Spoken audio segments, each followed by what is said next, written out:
Sometimes, life doesn't unravel in the middle of a storm. It comes undone in the silence between heartbeats, when the world looks ordinary, but your foundation quietly splits beneath your feet. Pregnant wife forgets cell phone at home, returns to see cheating husband with mistress. She cries. The autumn morning stretched lazily across Elm Ridge, Oregon, as Julia Madden hurried through the corridors of Crestwood High School. Her chestnut curls, hastily pulled into a messy bun, bounced with each step. A worn canvas messenger bag filled with student essays and her beloved copy of Jane Eyre swayed against her hip. At 32 and 7 months pregnant, even this familiar walk from her classroom to the parking lot felt longer these days. The poetry slam would be her last event before maternity leave, and the thought of leaving her students mid-semester weighed heavily on her mind. She'd barely slept the night before, her mind filled with late grades, lesson plans, and a lingering sense that she was somehow letting everyone down, her students, her unborn child, herself. Even in her proudest role, teacher, she felt stretched too thin, like she was holding it all together with tape and hope. The drive home was short, just 15 minutes through tree-lined streets, where craftsman-style houses stood proud against the October sky. Julia couldn't shake the nagging feeling about her forgotten phone.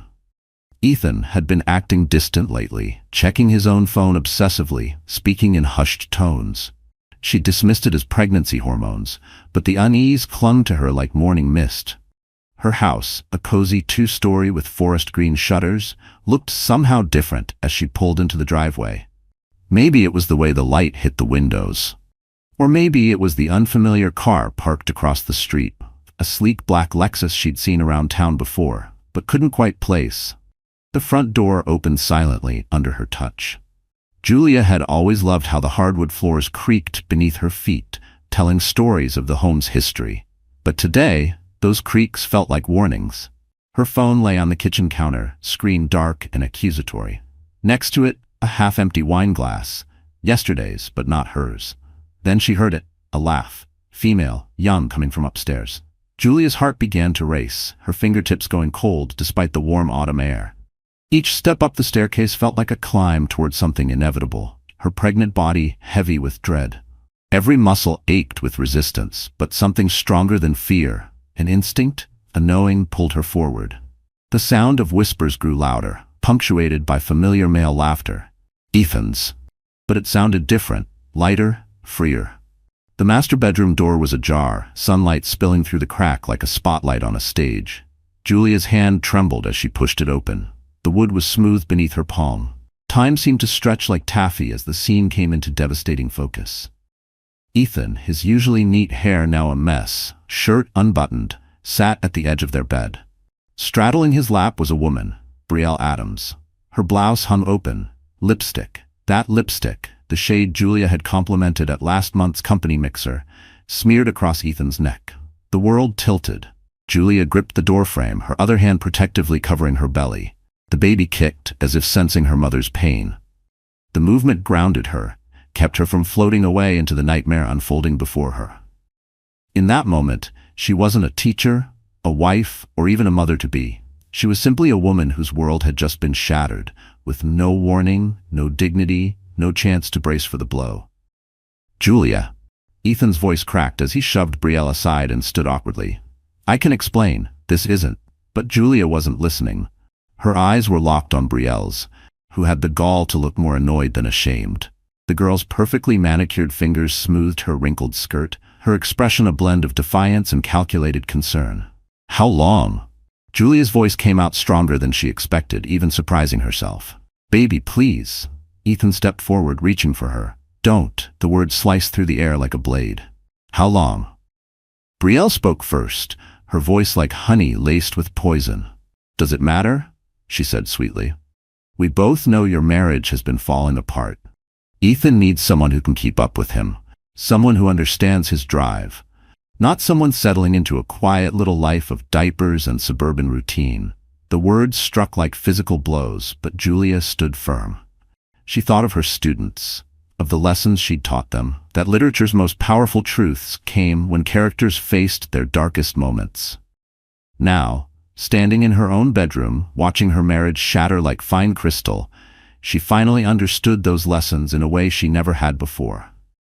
Without another word, Julia turned and walked away. Her footsteps were steady, deliberate, despite the quake inside her chest. She grabbed her phone from the kitchen counter, ignoring Ethan's voice calling from the stairs. Outside, the autumn air felt sharp in her lungs, thick with the scent of fallen leaves and finality. In the car, hands clenched tightly on the steering wheel, Julia finally allowed herself to cry. But even as tears blurred her vision, her thoughts were already shifting. To the one person she hadn't spoken to in years. The only person who might be able to help her rebuild. Her sister, Camilla. Julia's hands trembled as she pulled into the parking lot of the Hillside Inn, a modest motel just off the main road. Her phone had buzzed non-stop, 17 missed calls from Ethan. Each one another crack in the fragile version of the future she had built. She powered it off. The screen faded to black, just like the life she'd imagined. The motel room was tidy but sparse, with faded floral wallpaper and a small window looking out at the highway. Julia sat on the edge of the bed, hands cradling her belly, feeling her daughter's restless kicks. "We're okay," she whispered, though the words rang hollow. "We're going to be okay." In the bathroom mirror, her reflection told another story. Dark circles under her eyes, mascara tracing black trails down her cheeks. She looked like one of the tragic heroines she lectured about in class, maybe Anna Karenina before the train, or Clarissa Dalloway in her quiet despair. She ran cold water from the faucet, splashing her face, each drop a biting reminder of the reality she now faced. From the distance, the steady hum of trucks on the highway created a rhythm beneath her swirling thoughts. She needed a plan. More than that, she needed help. Camilla's contact info stared back at her from the phone screen. They hadn't had a real conversation in months, not since that disastrous Thanksgiving in Ashland when old wounds cracked open over pumpkin pie and tight smiles. What had once been a close sisterhood had faded into an exchange of obligatory birthday texts and generic holiday messages. Ghosts of their bond lingered in every awkward interaction. Julia pressed call before she could talk herself out of it. Each ring stretched like forever. "Julia." Camilla's voice was crisp, professional. She was probably still at her firm in downtown Portland, surrounded by the rigid order she upheld in every corner of her life. "Cammy." The nickname slipped out, an echo of childhood, and Julia's voice cracked. I need help." The silence that followed said more than words. Julia could picture her sister now, sitting perfectly upright in her ergonomic chair, fingers reflexively straightening a stack of documents, already sorting the chaos hidden in Julia's voice. "Where are you?" Camilla's tone was direct. Practical. Pure Camilla. "Hillside Inn, room 114. Julia swallowed. "Ethan? He?" Paper rustled on the other end. "I'm leaving now. Have you eaten anything today?" The question caught her off guard, so simple, so sisterly. It cracked something loose in Julia's chest. "No," she admitted, suddenly realizing she hadn't eaten since her rushed breakfast at school. "I'll bring food." And Julia. Camilla paused. "Whatever happened, we'll figure it out." The call ended, and Julia stared at her phone, thumb still hovering above the screen. She thought of summers long past. Blanket forts, whispered secrets, promises to always be there. When had they stopped keeping those promises? When had they become near strangers sharing DNA, but not lives? Time moved oddly in the motel room. Julia graded essays, red pen gliding across student papers about the Great Gatsby, marking thoughts on betrayal and shattered dreams, while her own green light faded across the metaphorical bay. A knock jolted her from her thoughts. Through the peephole, Camilla. Impeccable in a charcoal blazer and crisp white blouse, holding a takeout bag from that old diner they used to visit as kids. Julia opened the door. For a long second, they simply looked at each other. Camilla looked exactly the same and completely different. Her honey blonde hair was shorter now, in a sleek corporate bob. A faint scar still lined her left eyebrow, catching the light, the one Julia had left there years ago when she pushed her off the treehouse ladder. "You're pregnant." Camilla's eyes widened as she took in Julia's belly. 7 months, Julia said softly, one hand instinctively resting on her stomach. Camilla's expression changed, something fierce, protective, flashing in her slate blue eyes. She set the bag down and did something she hadn't done in years. She hugged her sister. It was awkward at first, stiff from time and distance. But they didn't let go. But then Julia began to cry, and Camilla's arms tightened around her. He cheated, Julia whispered into her sister's shoulder. With his ex-intern. I'm so stupid, Cammy. So stupid. No, Camilla said firmly. He's the stupid one. She pulled back, her hands resting on Julia's shoulders, eyes searching her face. Pack your things, you're coming home with me. But your schedule, your routine. Julia knew how much her sister relied on the careful rhythm of her life. That's less important than you, Camilla said simply, already gathering Julia's scattered belongings. My guest room is yours as long as you need it. We'll figure the rest out tomorrow. As they packed, Julia watched her sister's methodical movements, the way she folded clothes with precise corners, how she made notes on her phone of everything they'd need. Some things never changed. But something had shifted. Like a key finally turning in a lock long rusted shut. She couldn't help but notice the stark contrast between them. Camilla, composed, decisive, unshaken, moving with practiced efficiency, and Julia, scattered, uncertain, still clinging to pieces of a life that had just shattered. There was a part of her that envied her sister's ability to take charge so effortlessly, a part that wondered if she'd ever been that capable, that sure of herself. But beneath Camilla's usual calm, Julia could see it now, the subtle tremble in her sister's hand, the way she blinked too fast as if holding back tears. For the first time in years, Julia understood. Camilla wasn't just fixing, she was feeling. And that made Julia's own strength rise in her chest like a wave. There was no need for dramatic words between them anymore. The silence was thick with shared history, regret, and the quiet beginning of something repaired. The silence between them, once filled with old wounds and distance, now felt open, like it might be filled with something better. Outside, the October wind rustled through nearly bare trees, carrying away the last pieces of the life Julia thought she had. Tomorrow she would have to deal with practical things. Her students, her job, her broken marriage. But tonight, she let herself follow her sister. Down a path they both should have taken long ago. Camilla's townhouse in Portland's Alphabet District was a world apart from Julia's warm, slightly cluttered home. With its clean lines, minimalist design, and carefully curated art, the space spoke of a life rooted in control and intention. Julia sat at the kitchen island the next morning, her fingers tracing the cool marble. Across the room, her sister moved with exacting grace. Coffee brewed at precisely 6:15 a.m. Overnight oats were portioned into glass containers. Running shoes sat in a neat row by the door.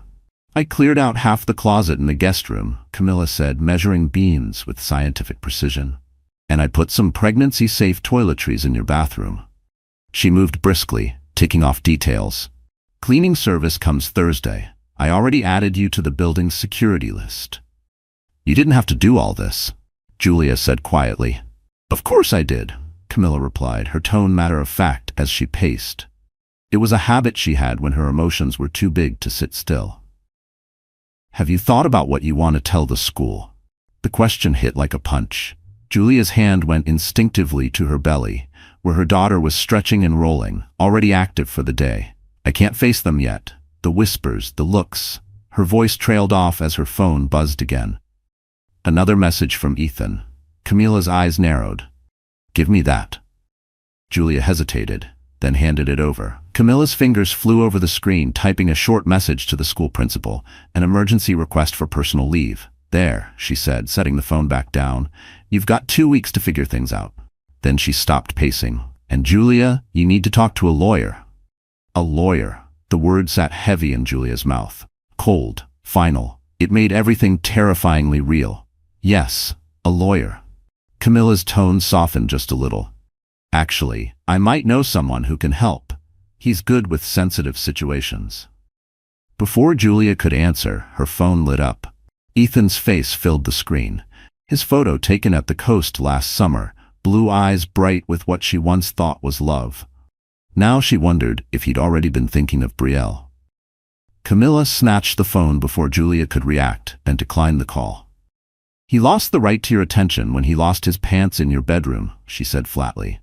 She began typing another list on her phone, muttering under her breath. Lawyer, prenatal records transfer, new bank account. Cammy, Julia's voice broke. I can't do this. Camilla stopped pacing. For a moment she looked almost uncertain, like comforting her sister wasn't something that fit neatly into her usual routine. Then she pulled out the chair beside Julia and sat down, their shoulders just touching. "Remember when Dad left?" Camilla's voice was quiet.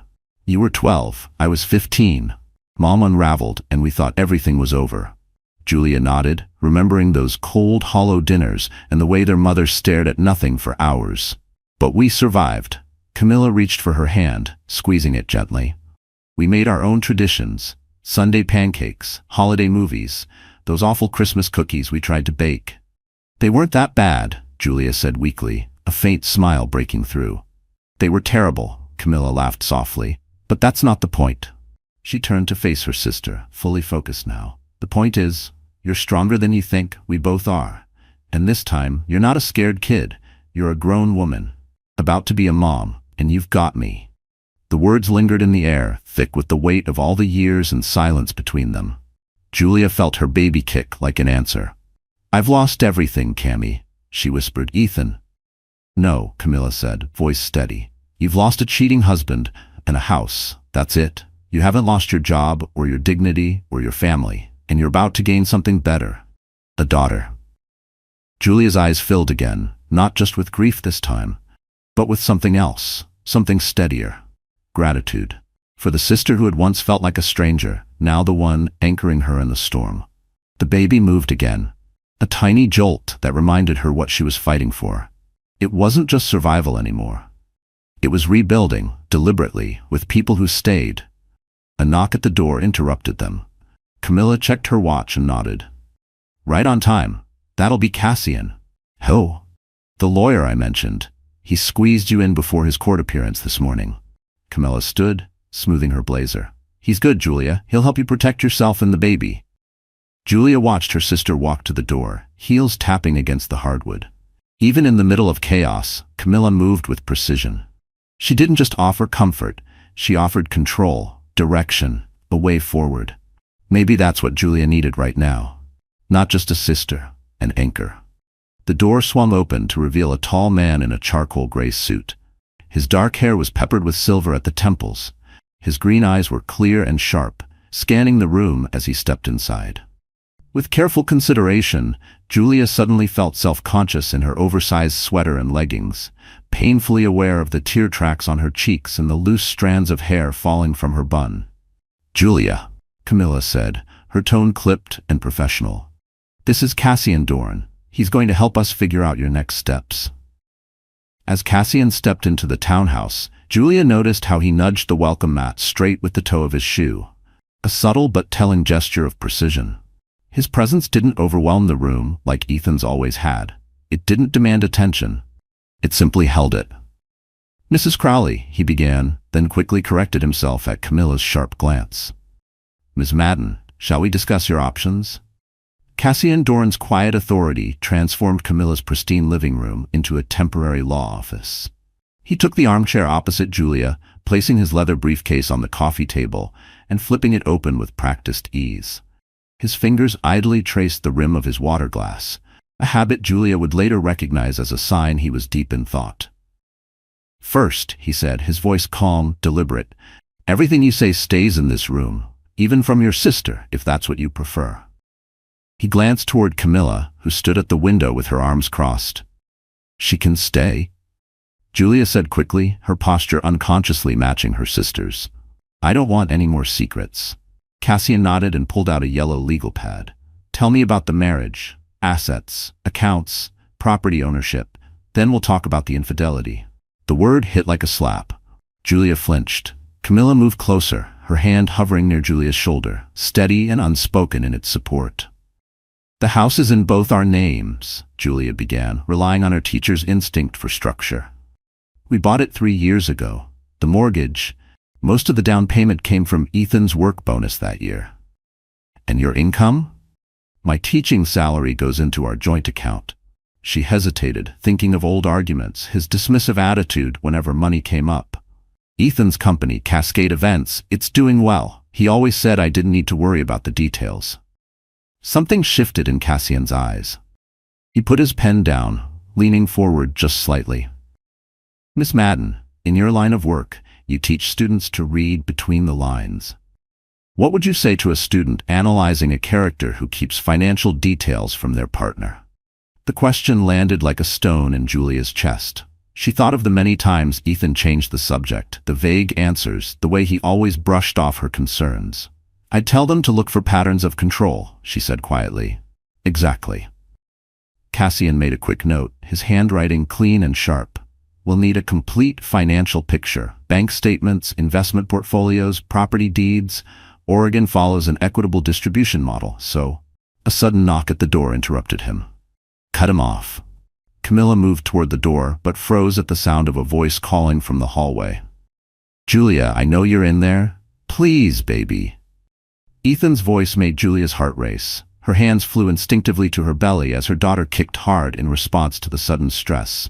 Cassian's demeanor shifted in an instant. Gone was the calm, conversational lawyer. In his place stood someone sharp, composed, ready. "Miss Rose," he addressed Camilla, "does your building have security?" "Yes," she answered, already pulling out her phone, typing rapidly. "But he must have followed someone in." "Julia, sweetheart," Ethan's voice cracked, rising just enough to cut through the door. "I made a mistake. Please, we can fix this. Think about the baby." The words struck Julia like a blow. She began to stand, an old habit kicking in, the instinct to fix, to explain, to make peace. But then she met Cassian's steady gaze. "This is a crucial moment," he said quietly. "How you respond now sets the tone for everything that follows. You don't owe him an audience." "You're right," Julia whispered, sinking back into the couch. "You're right." "I've called building security," Camilla said firmly, "and I've already flagged him at the front desk as restricted." The pounding continued for another minute, Ethan's pleas becoming increasingly desperate. Julia didn't move. One hand rested on her belly, the other gripped the cushion beneath her. Her students' faces flashed in her mind, those moments she'd taught them about turning points, about the scenes that define a character's arc in literature. Was this hers? Finally, voices in the hallway. A firm, professional tone. Security. Ethan's protests fading as he was escorted away. Only then did Julia exhale. "Well," Cassian said, adjusting his tie, "that brings us to our next step. We need to file for a temporary restraining order." "Isn't that a bit extreme?" Julia asked, though even as she spoke, she saw Ethan's eyes again, the way they had looked through the peephole, unhinged and pleading. "What's extreme is him showing up unannounced at your sister's home," Cassian replied, his voice even. "The restraining order protects you and your child. It also creates a legal record of this behavior." "Do it," Camilla said immediately. When Julia glanced at her, Camilla added, "You didn't see your face just now, Jules. You were terrified." Cassian reached back into his briefcase, pulling out a new stack of forms. His movements were steady, reassuring. "We'll also file for temporary financial support. You'll need a separate bank account, one he can't access. And given your condition, medical coverage is a priority." As he spoke, outlining steps and strategies, Julia felt something shift deep inside her. The paralysis of betrayal was beginning to loosen, replaced not by healing, not yet, but by something that might come before it, understanding. "I have one question," Julia said, interrupting Cassian mid-explanation about the court filing timeline. "Oh." He paused, fingers still resting on his water glass. She saw something flicker in his expression, unguarded, brief. "Why did you become a family lawyer?" The question caught him off guard. His hand stilled. For a moment, Julia glimpsed something unpolished, something real. "Because everyone deserves a chance to rewrite their story," he said at last, "even when others try to write it for them." Their eyes met, and Julia saw her pain mirrored in his, softened by time, shaped by intention. She thought of her unborn daughter, and the story she would one day tell her. A story about strength, dignity, and choosing yourself when it mattered most. A story that didn't begin with betrayal, but with bravery, with a woman who had been broken but refused to stay that way, and with the people who stood beside her while she stitched herself whole. Still, underneath the resolve, a flicker of unease stirred. Was it wrong to feel steadier already? Her daughter hadn't even been born, yet Julia was rebuilding, reconnecting, even smiling some days. It felt disloyal somehow, as if healing too soon meant forgetting.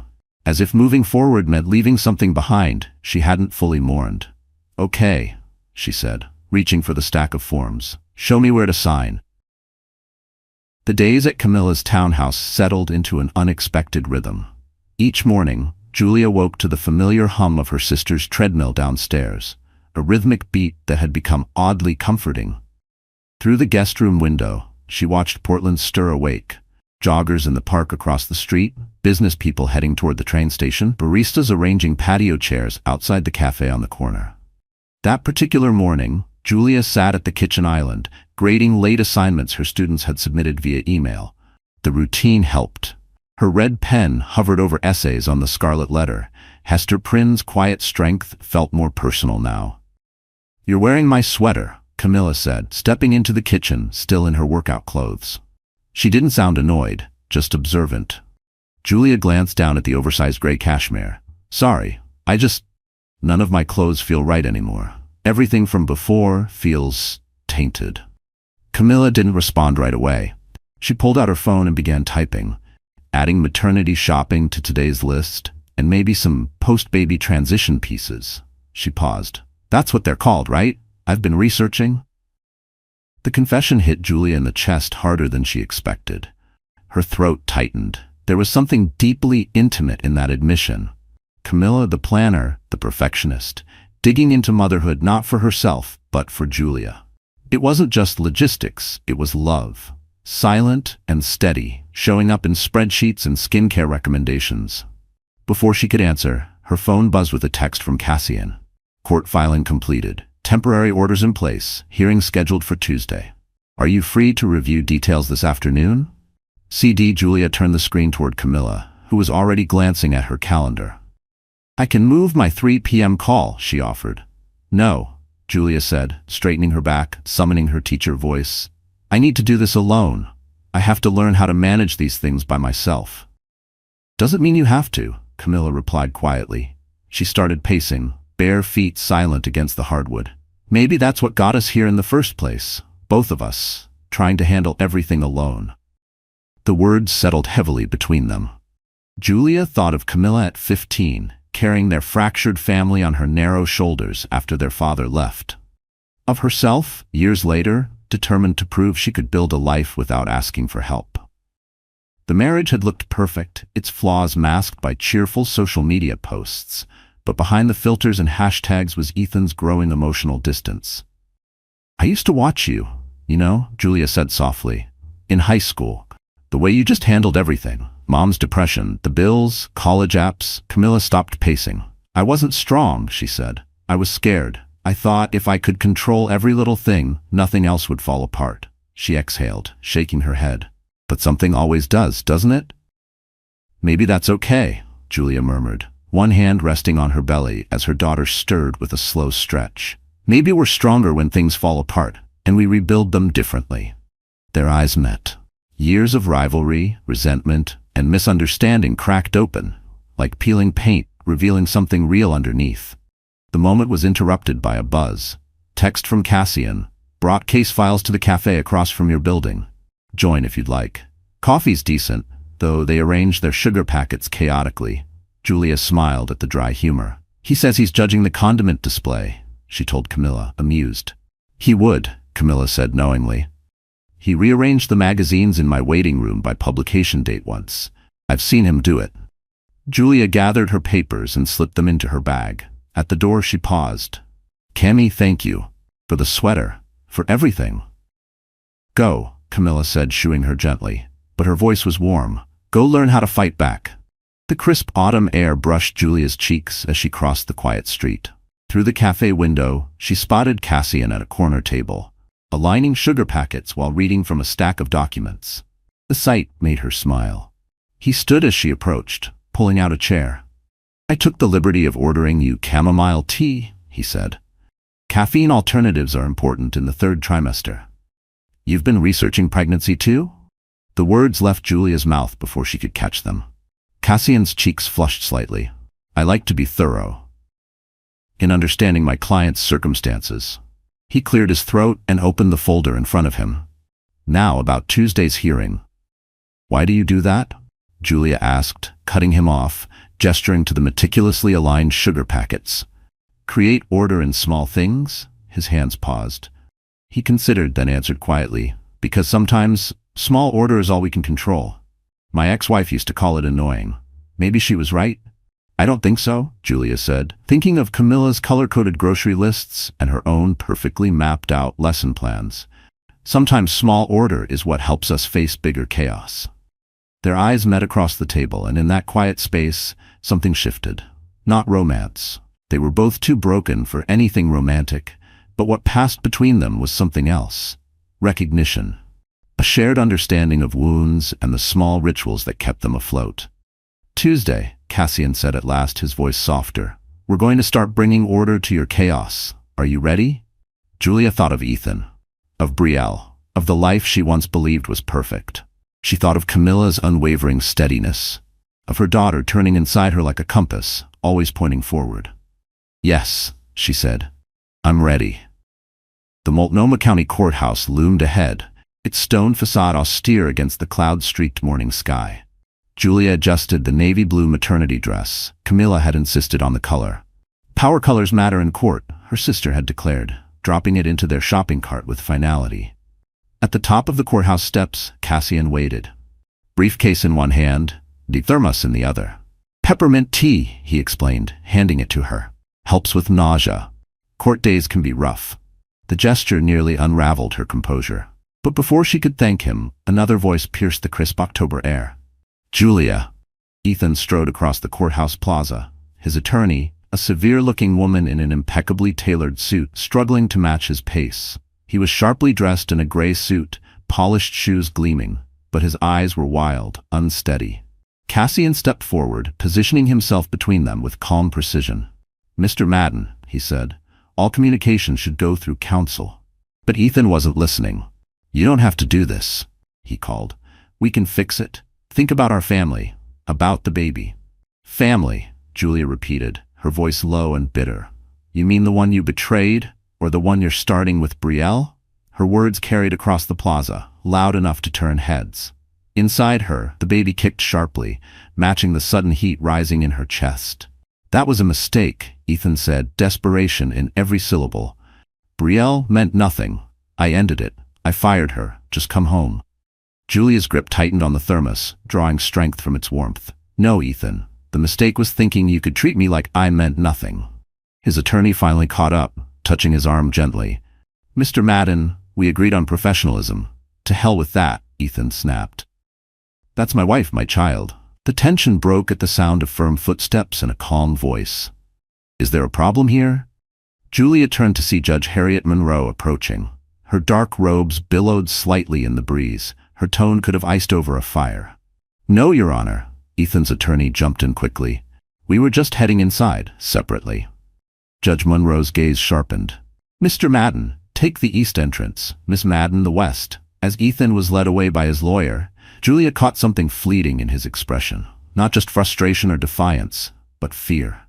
For the first time, she wondered if he was finally starting to realize what he'd lost. Inside the courtroom, Julia sat beside Cassian, acutely aware of Ethan several rows behind them. The proceedings moved in a blur.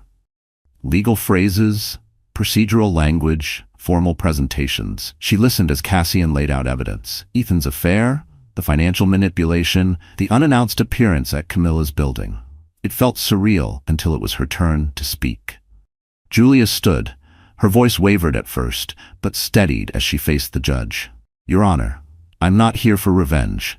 I'm here because I need to create a safe and stable environment for my child, because I need to show my daughter what self-respect looks like. The words came from someplace deeper than her lungs, from every ignored instinct, every silenced protest, every moment she convinced herself she was overreacting. Inside her, the baby moved, as if adding her own voice to the testimony. Judge Monroe's ruling was clear and swift.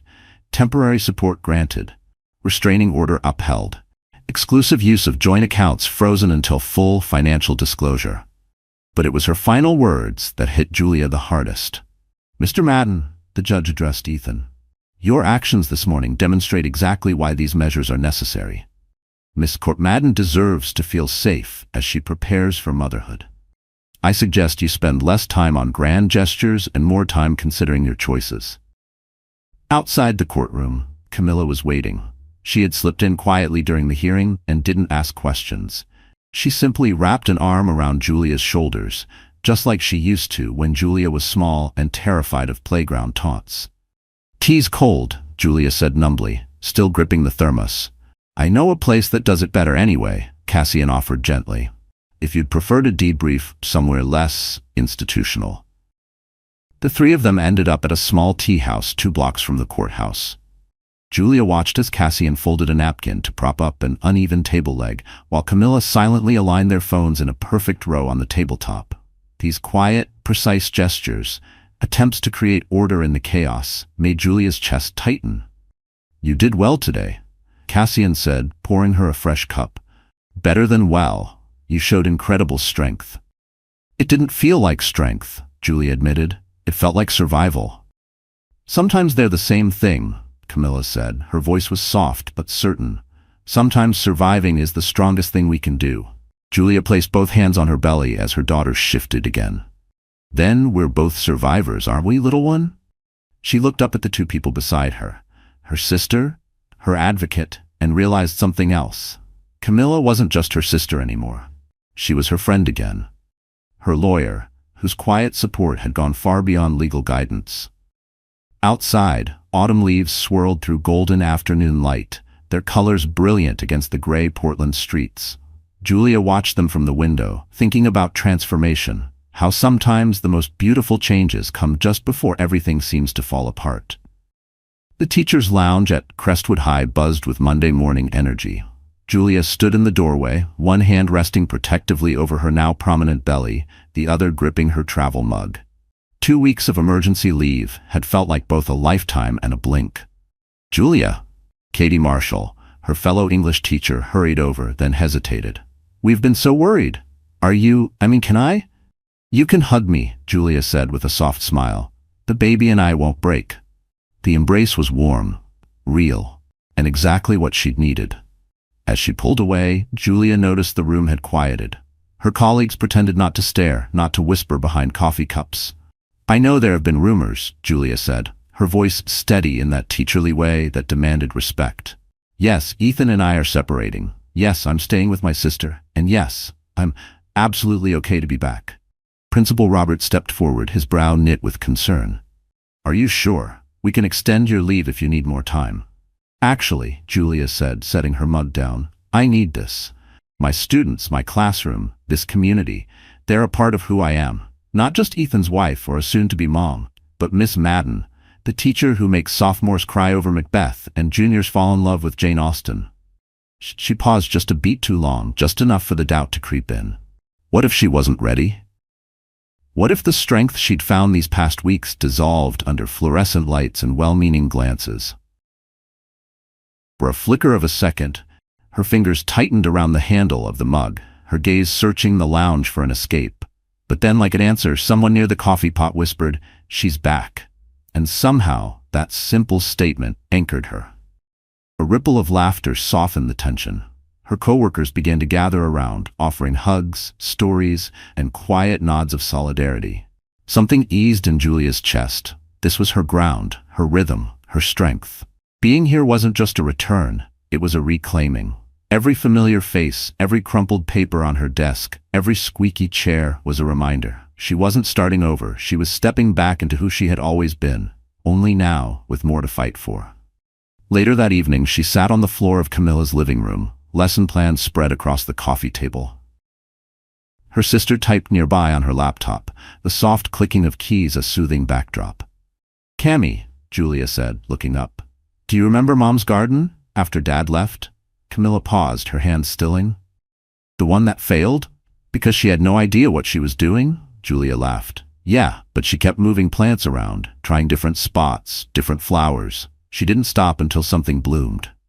"Those stubborn marigolds," Camilla said, smiling faintly. "They'd popped up just when she was ready to give up."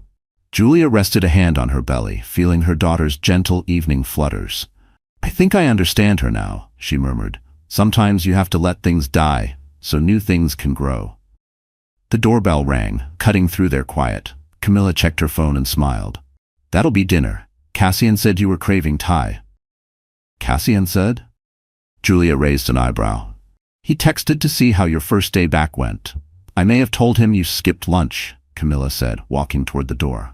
He's not exactly subtle with his concern. Cassian stood in the doorway, balancing not just a stack of Thai takeout, but also a towering folder of legal papers. Julia couldn't help but smile as she spotted 3 different kinds of prenatal vitamins peeking out of his bag. I was in the neighborhood, he said, though his office was clear across town. Thought we could review the property division proposal while you eat. They unpacked containers of pad thai and green curry across Camilla's dining table. Julia watched Cassian instinctively line up the chopsticks in perfect parallel. She caught Camilla hiding a grin as she pretended not to notice. How was school? Cassian asked, passing Julia a steaming cup of ginger tea, her favorite from the cafe. Different, Julia said, savoring a sip. Better than I expected. And the students? He prompted. Julia paused, thinking of their bright faces, of their quiet nods, their open notebooks, their essays on their eyes were watching God, and how they'd learned that sometimes a storm is the crucible for a voice. It feels especially relevant, she said, recalling Zora Neale Hurston's line. Cassian nodded knowingly. There are years that ask questions and years that answer. Julia was surprised. Look at you, borrowing from the library's English Lit section for context. Camilla snorted softly, though her eyes were warm. He really did. The evening settled into a comforting rhythm. A bite of green curry, a scan of legal clauses, laughter at Camilla's methodical separation of each basil leaf and pepper slice. In that unfolding moment, folding takeout boxes, sorting recycling, Julia felt something settle in her chest. This new arrangement of support and solidarity felt as natural as breathing. When Cassian left, he carried the empty containers away.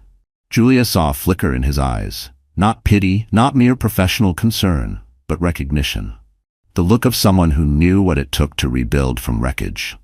Later, as Julia prepared for bed, she overheard Camilla in the hallway, phone pressed to her ear. No, Mom, Camilla said firmly. She doesn't need casseroles. She's not sick. She's pregnant. And healing.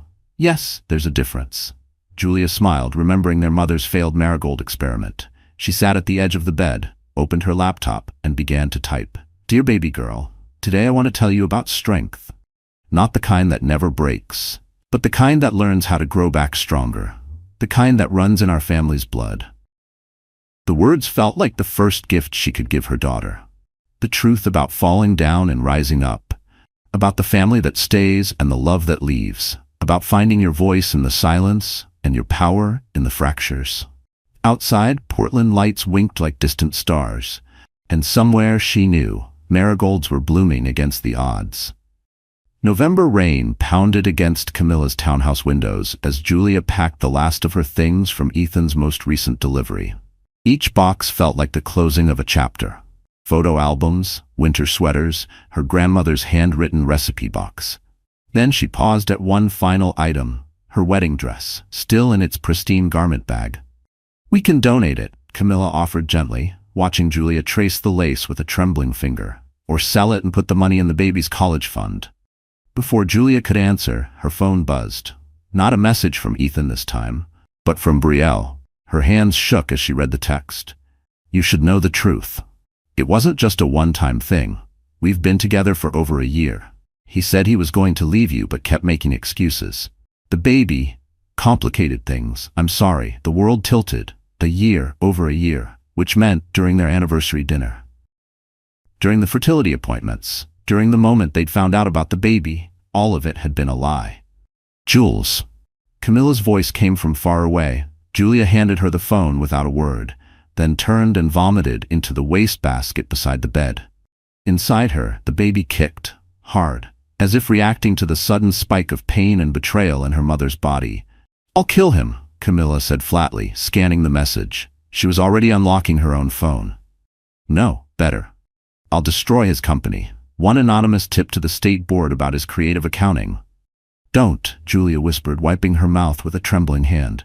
He's still this baby's father. He doesn't deserve. It's not about what he deserves, Julia said, voice cracking. It's about who I am, who I want my daughter to see when she looks at me. Silence followed, except for the sound of the rain hammering the windows and Julia's uneven breaths. Then Camilla did something completely uncharacteristic. She swept her perfectly stacked boxes off the bed with a loud crash. Clothes and keepsakes scattered across the floor. "Camille, you're too calm," Camilla snapped, her carefully maintained composure fracturing. "You're treating this like a lesson plan, like something you can organize and file away. Sometimes you need to break things." She grabbed the wedding dress bag from the corner and shoved it into Julia's arms. "Break something?" Julia stared at it. She remembered how she'd felt wearing that dress, how Ethan had looked at her with what she thought was love, how young, how completely blind she'd been. A sob started deep in her chest and rose like fire. She ripped open the garment bag. The tearing of lace echoed through the room. Beads and silk tumbled like snow around her feet. She didn't stop, not until the gown lay in ribbons on the hardwood floor, until her tears matched the downpour outside, until her throat was raw from screaming. When it was over, she stood in the center of the chaos. Shattered boxes, shredded dreams, chest heaving. Camilla caught her as she crumpled, pulling her close, rocking her gently like she had when they were girls. "I've got you," she whispered. "I've got you." A knock at the front door startled them both. Through her tears, Julia recognized Cassian's voice downstairs, probably arriving for their scheduled review of the divorce paperwork. "I'll send him away," Camilla said, starting to stand. "No." Julia gripped her sister's hand. "No more hiding, no more fake smiles." She pushed herself up slowly, steadying one hand over her belly. This was what healing really looked like. Messy, raw, honest. When Cassian reached the bedroom doorway, he took in the scene without a word. The scattered clothes, the torn wedding dress, the tears still fresh on Julia's face. And then he did something that surprised them both. He loosened his tie, rolled up his sleeves, and began picking things up.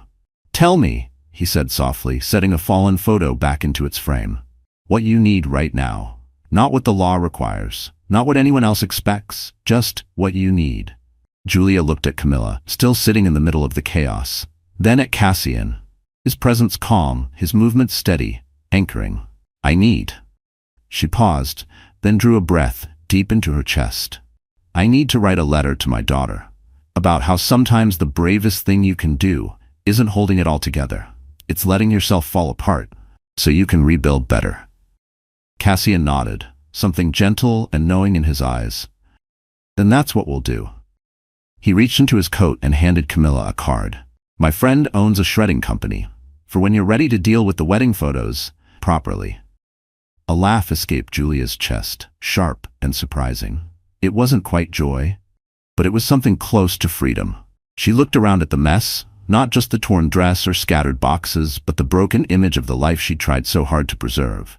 And in its place, something stronger was beginning to form, like a flower pushing through concrete, like a truth that no longer needed to stay buried. "Okay," she whispered, wiping her eyes. "Let's clean this up, but the dress stays broken." "The dress stays broken," Camilla echoed, standing to help. Together, the three of them began to restore order, not to erase the pain, but to honor it, to turn it into something new, something real. The first snow of December fell gently outside the window of Julia's new apartment. After weeks of searching, she'd found a cozy two-bedroom place, just 10 minutes from Camilla's townhouse. The walls were mostly bare, but string lights twinkled in the corners. A half-decorated Christmas tree stood near the window, waiting for the weekend when Camilla would help her finish it. In the nursery, Julia sat in a rocking chair, surrounded by boxes of baby clothes and unopened shower gifts. A pen rested in her hand, her journal open on her lap. "My darling girl, today marks 8 months since everything changed. Your kicks are stronger now, like you're reminding me every day that new life comes after endings. Yesterday, I unpacked the last box from our old house. Inside, I found my old journals, the ones where I wrote about dreaming of being your mother." A sudden, sharper pain stopped her mid-sentence. She'd had Braxton Hicks contractions before. But this was different. More intense, more real. Her phone rang. Cassian's name lit up the screen. They'd been talking more often, about more than court dates and paperwork, about literature, about healing, about life.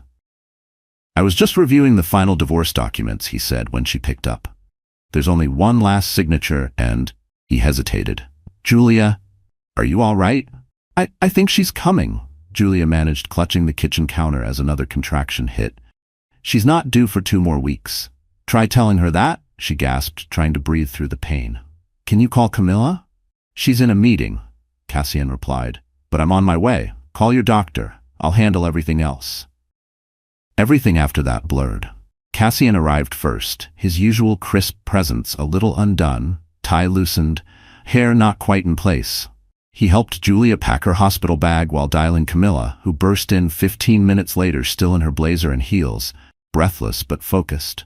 They worked in tandem. Camilla timed contractions. Cassian handled logistics. Julia tried to remember how to breathe. At the hospital, reality hit hard. I can't do this, she whispered, her voice cracking as they waited for the doctor. I'm not ready. I'm still broken. Hey, Camilla said, taking her hand, her grip strong and sure. You're not broken. You're transforming, like those butterflies you teach your students about, the ones that have to break free of the chrysalis to become stronger. Another contraction gripped Julia's body. As it subsided, she noticed Cassian stepping into the hallway, giving them space. But Camilla called him back. You're part of this too, she said. If you want to be. Cassian met her gaze and nodded. The look between them, quiet, certain, spoke volumes. Julia reached for both their hands as the next contraction built. Hours passed in a haze of pain, pressure, and pushing. Doctors came and went, nurses checked machines. Through it all, Julia held tight to her anchors. Camilla's unshakable strength, Cassian's silent steadiness. Then a nurse peeked in. There's someone else here. Julia looked up. Ethan stood in the doorway, face pale. I have a right to be here, he said, but his voice lacked weight. I'm the father.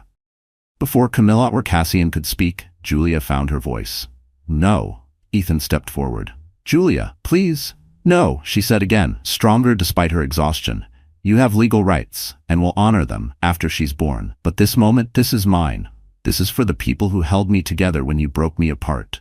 Something shifted in Ethan's eyes. A flicker of realization, maybe, of what he'd truly lost. He didn't argue, he turned and walked away. The next contraction was the fiercest yet.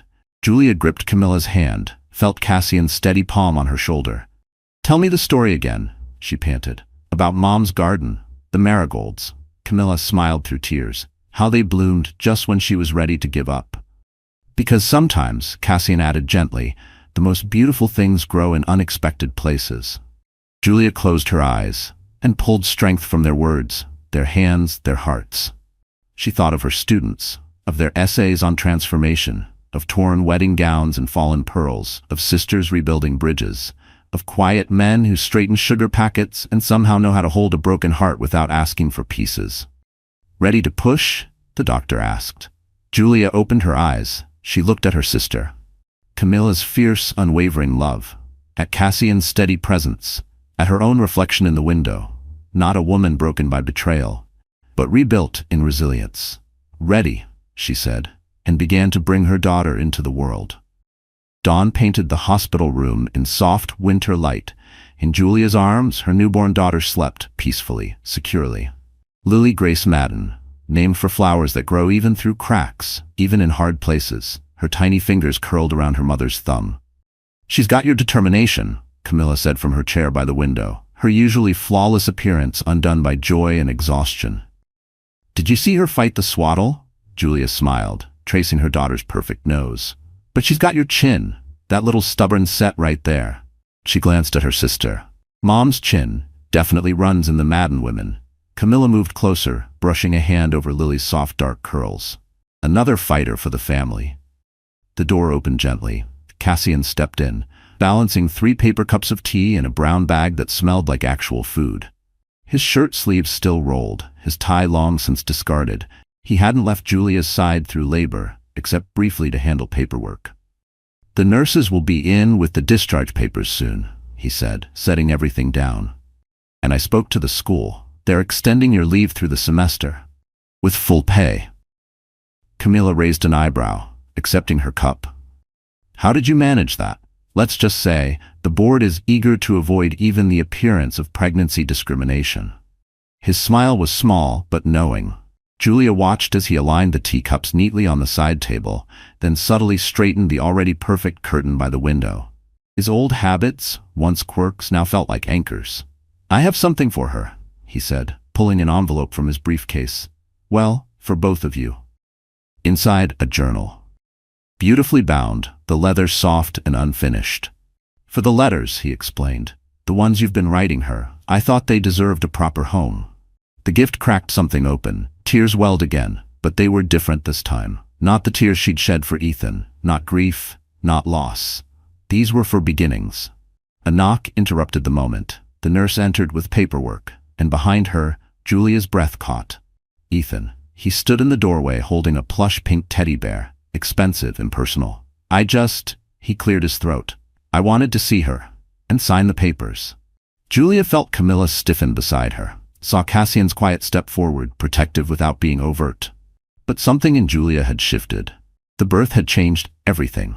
Looking at Ethan now, she didn't feel pain, only distance. He seemed smaller, dimmed by the brilliance of the life she held in her arms. "Come meet your daughter," she said softly. Ethan stepped forward cautiously, as if afraid to shatter the moment. When he looked down at Lily, his face changed, just briefly. Wonder, regret, something fragile and real. "She's beautiful," he whispered. "Yes," Julia said, not looking at him but at Lily. "She is." "She is," Julia said firmly, her voice clear. "And she's going to grow up knowing she's worthy of real love, honest love." Ethan nodded. He understood the meaning behind her words. He set the teddy bear down, signed the discharge papers the nurse handed him, and left without another word. But as he turned, Julia's gaze followed him, not with longing, not anymore, but with a tangle of feelings she hadn't prepared for. There was grief, buried deeper than she thought. A strange ache for the man he'd pretended to be. For the nights they once dreamed of this very moment, leaving the hospital together with their first child. And now here he was, a stranger at the door. Her heart didn't break again, but it did flinch. Just once. Quietly. It felt like the quiet closing of a book, not with a slam, but with a soft, final click. That afternoon, as they prepared to leave the hospital, Julia sat in the wheelchair required by hospital policy, Lily cradled gently in her arms. Camilla fussed over the diaper bag, reorganizing it for the third time. Cassian stood nearby, speaking softly to the nurse, jotting down follow-up care instructions in his small, precise handwriting. "Ready to go home?" Camilla finally asked, satisfied with the layout of the bag. Julia looked at her daughter, at her sister, at Cassian. She thought of her new apartment. Cozy, warm, still half-decorated for Christmas. Of her classroom and the students waiting for her return. Of the handmade mobile they'd sent for the nursery. Of the stories yet to be written. Of all the pieces of her life that had once felt scattered, now slowly realigning into something unfamiliar but hers. Not the life she planned, but the one she chose. "Actually," she said, "I think I've been home for a while now. I just needed to find my way to it." As they stepped outside, snow began to fall, soft and new. Julia thought of another snowy day, years ago, walking down the aisle toward what she believed was her forever. She'd been wrong then, but not now. In her arms, Lily stirred, opened her eyes filled with the kind of wisdom only brand new life holds. The kind that whispers of things not yet lived. Julia thought of the letter she would write that night, in the journal Cassian had given her. "My dearest Lily, today you taught me that love isn't always what we expect. Sometimes it's a sister's fierce protection, sometimes it's a friend's quiet strength. Sometimes it's the way light dances on snowflakes, or how silence, when it's real, holds peace instead of pain. But most of all, it's this. The perfect weight of you in my arms. The certainty that, no matter what comes next, we'll face it together. You were worth every broken piece. Every painful step, every tear, and every triumph that led to you. Because sometimes, my darling girl, our happily ever after just needs a different kind of beginning." The snow kept falling as they made their way, not to a fairy tale ending, but something better. Something real, something earned, messy, beautiful, imperfect, possible. 3 years later, spring sunlight streamed into Julia's classroom as she pinned another student's essay to the published author's wall. Her creative writing elective had become the most requested course at Crestwood High, a place where students learned their voices mattered, that their stories were worth telling. "Miss Madden," a familiar voice called from the doorway. Lily, now 3, perched on Camilla's hip, reached out with chubby hands. She had her aunt's stubborn chin, her mother's dark curls, a perfect mix of determination and joy. "There's my literary critic," Julia said, smiling, as she took her daughter into her arms. "How was your lunch date with Aunt Cammy?" "We had sushi," Lily beamed, "and I used chopsticks all by myself." Camilla raised an eyebrow. "Well, she used them to drum on the table, but it's progress." Julia smiled, noticing her sister's subtle glance at the clock. "You're going to be late for your meeting." Actually, Camilla adjusted her blazer. "It's not a meeting. Cassian's taking me to look at office spaces. I'm finally starting my own consulting firm." "Finally?" Julia said, hugging her sister with her free arm. They'd spent countless nights dreaming of this moment over cups of tea and cartons of Thai takeout while Lily arranged her blocks on the floor, always in perfect lines, just like her honorary uncle. "Speaking of whom, Uncle Cass is coming to dinner," Lily declared proudly. "He promised to read Where the Wild Things Are and do all the voices." Julia and Camilla exchanged a knowing look. Over the last 3 years, their little family had grown in unexpected ways. Cassian had become more than Lily's favorite storyteller. He was their constant, their calm in chaos, the one who still straightened sugar packets and understood the unique rhythm of their lives. That evening, in Julia's garden-level apartment, Lily sat between Cassian's feet as he read the bedtime classic. His usually reserved voice grew animated, growling, roaring, letting the wild rumpus start. At the dining table, Camilla worked on her business plan, occasionally chiming in with sound effects. Julia watched them from the kitchen, adding the final lines to her manuscript, a memoir built from the letters she had once written to Lily. A story about motherhood, survival, and the family we choose. Her agent believed the book would help other women find their voice. On the windowsill, a pot of marigolds bloomed, bold, golden, defiant against the spring sky. A reminder that even in the hardest seasons, beauty could take root. "Mommy," Lily called. "Come roar with us." Julia set down her pen and joined her daughter, her sister, and the man who had helped her find her way back to herself, in a joyful, wild dance. Laughter echoed through rooms that had once held only silence. Dear friend, if you're standing in the quiet after a storm, unsure, heart still raw, wondering what's next, I want you to know, you are not alone. Like Julia, maybe you didn't ask for the falling apart, but you get to choose what grows from it. The Stoics remind us, what stands in the way becomes the way. Pain is not the end of the road, it's the ground where courage takes root.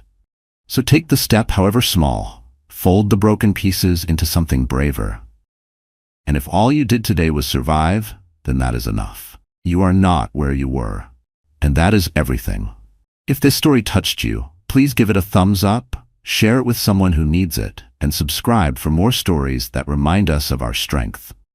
Your next beginning could start right here.